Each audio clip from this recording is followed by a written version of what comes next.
Anong gusto niyo ano? Candy? Candy o Monami? 310 yan.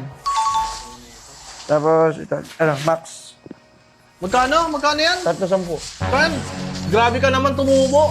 Hype ka. Hindi ka makarmahin yan. Sige, kulang kayo. Sige, kulang kayo. Buksan nyo na. Inom na kayo. Malamig yan.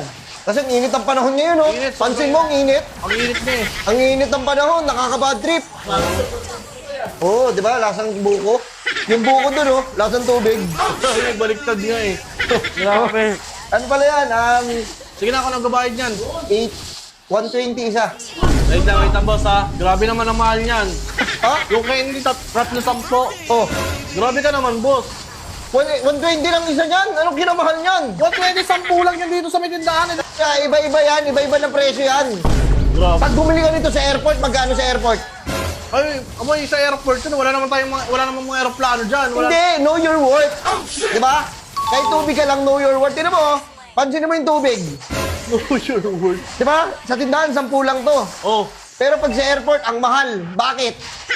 Eh, depende sa lugar yun, boss. Depende nga sa lugar, kaya dapat alam mo kung saan ka para sa yung worth mo. Eh, ayun nga, boss, eh, nandito ka sa maraming tindahan eh. Alamin mo dapat yung worth mo, 10 lang yan. 10.